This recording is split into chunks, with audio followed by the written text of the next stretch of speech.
we were at a convention in Indianapolis, Indy PopCon to be precise, and it was an incredible show. Well, while we were sitting there, the head instructor of Ka-Pow, Brian Atkins, came to me and said, "Hey, Solo, check this out. I want to show you something." I had a project that required me drawing dragons over and over.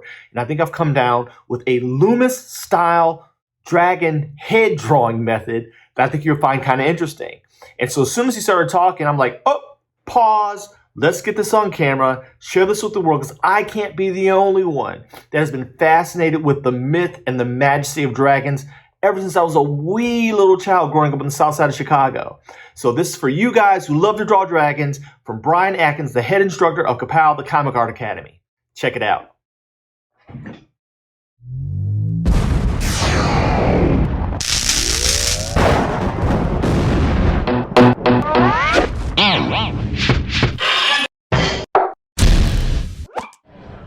Hello, this is Dr. Solo Perry, Doc Solo from Ka-Pow, the Comic Art Academy, and we're with our head instructor, Brian Atkins, at PopCon Indy.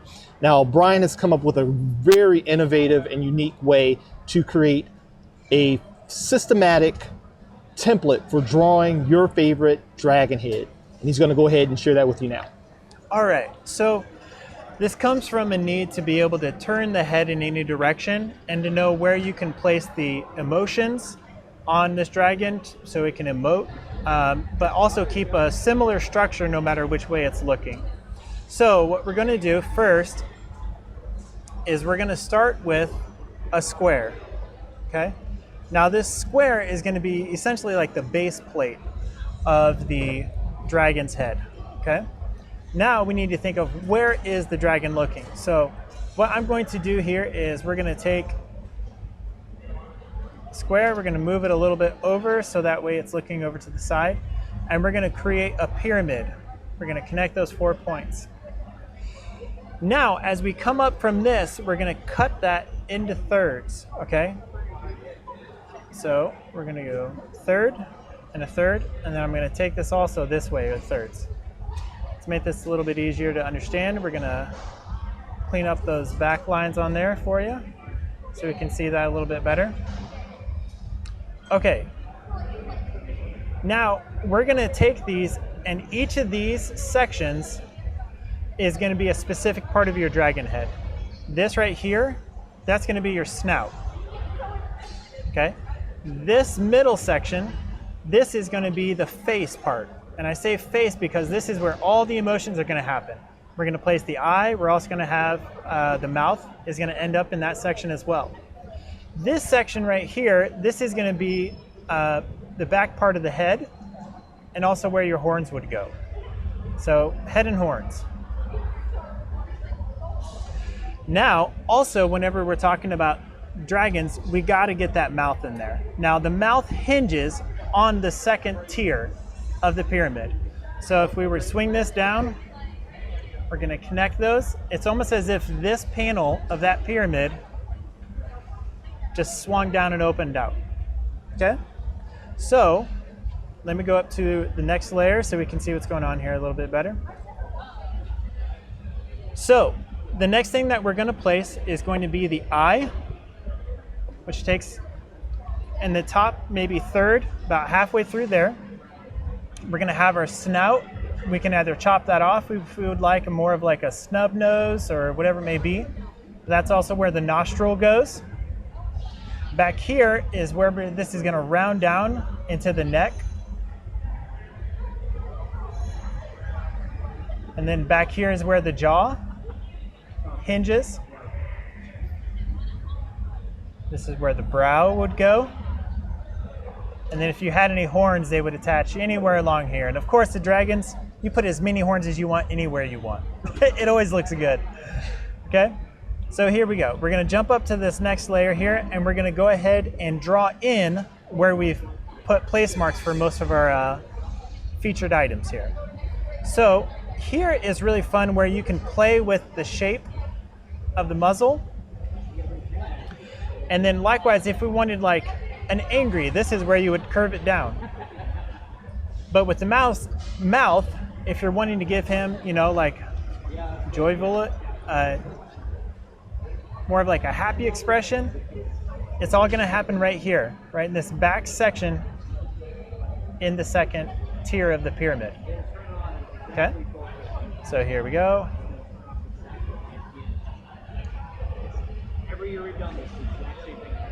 We're just going to follow these along.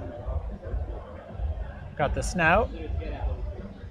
And see, I'm going to mirror the same curves and angles that I do on the front of the mouth. Place the tongue in there. Got to add all the sharp bits.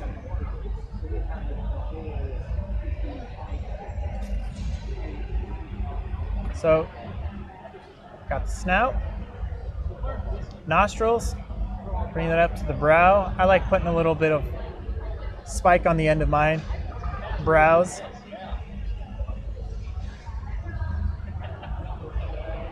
Now with the eyes, you can make them lizard and like really open them up if you would like to, or you can make them almost humanoid.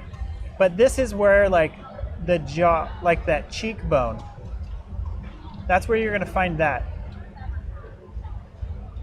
Depending on how emotive you're wanting to make it, or like more like a dragonborn character, humanoid. Here we go, we got the jaw. All right, so we're gonna move on to this, and I wanna show you how this would work in another direction, okay? What I like about this is like you've established, I believe how you said, a Loomis approach to a dragon aesthetic, and I think that's brilliant. It's absolutely brilliant. Yeah, one of the benefits to the Loomis method is breaking the complex structures of the face down to a basic geometric framework. Because it's really easy to say like, okay, I'm going to take my pyramid here, so here's my base plate of the head, move this pyramid up, so it's looking up, take this again, cut it into my thirds. If I want to make them roaring, really open up that mouth, I can. I just think about how this would swing down like a hinge. Okay? And then the rest of it is placing your markers. You know, so you determine the kind of snout you want. Got my eye, sits in there. The nice part is it just takes out enough of the guesswork so that way you can focus on your draftsmanship. So we've got the jaw, got the tongue there. Gonna open that up. And then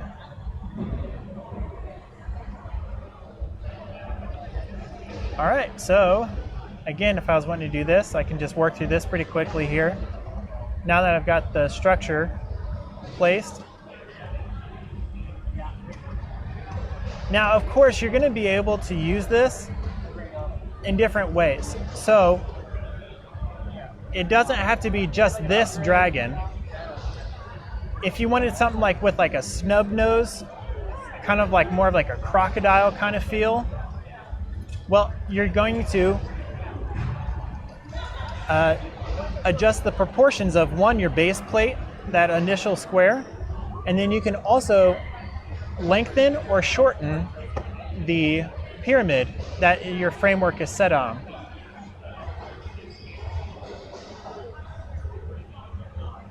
Love it.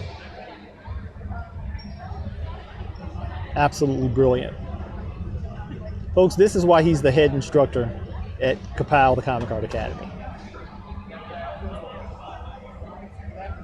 So here we go. We have two different versions of that exact same dragon looking in different directions. And we kept the same proportions on the pyramid and then gave it the same distinctive features. And there we go. Give us one more. Give us one more. All right, so let's change different angle. Give us another emotion. All right. I'm loving this. Let's see here. We got, let's also change up that base plate. So this one, I'm going to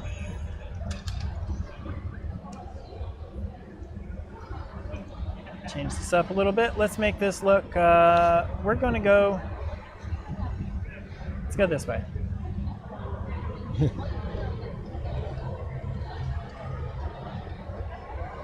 Okay, so this is going to be a shorter base plate. See the top and the bottom there. Okay, I'm just going to open up the mouth just a little bit this time.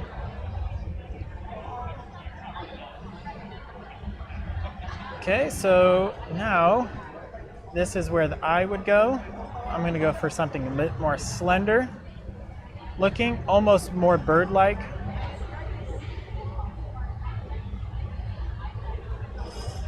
So I'm going to give it a real pointed snout. Got the brow, nostril, and then we're going to go more intricate.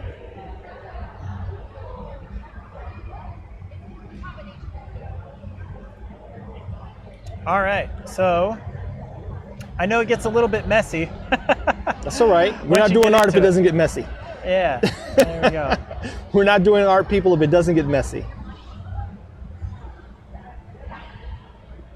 And just keep in mind, everybody, you know, that's not a witty statement. You know, when we're creating art, the beginning stages are often very messy, and that's when we explore, right? When we're trying to dial in to our forms, our shapes, all of that underdrawing that results in a much more accurate output as opposed to what you see in your head.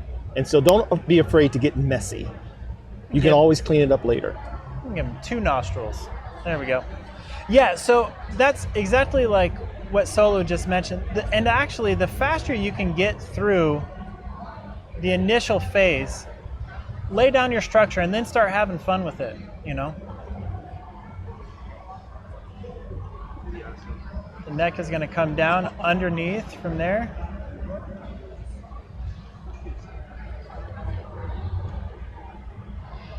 But yeah, it becomes a lot of fun. So let's do a happy dragon. Let's do a happy dragon. We're doing a happy dragon, people. All right. Puff, the magic dragon. But with horns. Yeah, this one I'm going to do something a little bit different here because why not? I'm going to cut off the end of my pyramid. Okay? Ooh, getting fancy. Yeah.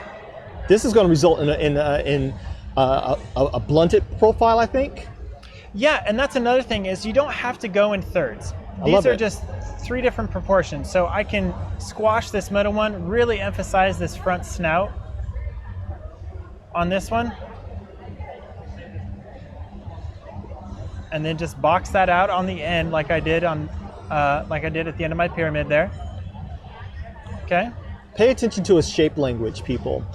By blunting the nose the way that he does, he emotes a certain level of strength, almost tank-like, which is a dragon aesthetic. If anybody plays D&D or reads any of the I forgot the name of that children's novel, there's different styles of dragons that have different types of functions. This is a great way to kind of up your variety and bring a lot of visual interest to your creation. I love it. Since I've got that snub nose, I'm gonna bulk out the jaw here just for fun, just to really.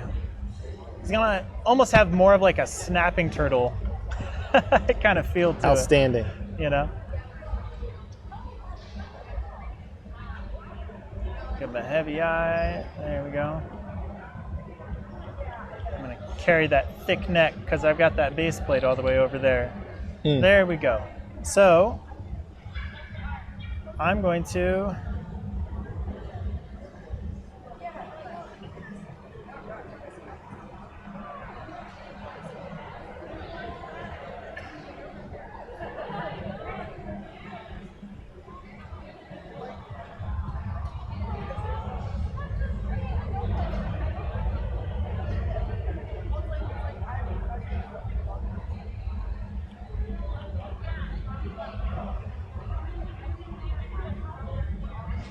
give him some of those fin ears. There we go.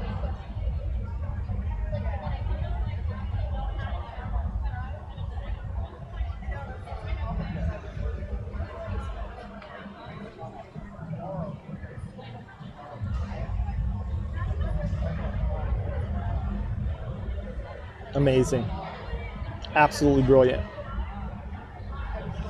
Absolutely brilliant. But yeah, have fun with it, mix up those proportions. But as long as you've got a structure that you can rely on, then I could take this same structure of base pyramid, turn it in any direction, and start working on my emotions, change it up the direction it's looking in. So, And you see some finished products right there. yeah. And there you have it, folks, from Headmaster. Now, was that amazing or was that amazing? So simple, so elegant. Anybody can do it, even me. But look, that's how we do things here at Ka-Pow, the Comic Art Academy. And if you'd like more on Ka-Pow, the Comic Art Academy, and you'd like to consider enrolling, check us out at teachyoutodraw.com and on all your socials at Ka-Pow School. That's Twitch, that's YouTube, that's Facebook, that's Instagram, TikTok. We are everywhere. And be sure to like and subscribe if you like what you saw today and you'd like to see more. And make sure your notifications are on. Hit that little bell to let you know when we go live or when we post a new video. But until then, this is Doc Solo at Ka-Pow, the Comic Art Academy, the real comic art school for real people with real lives, taught by real pros. See you in class.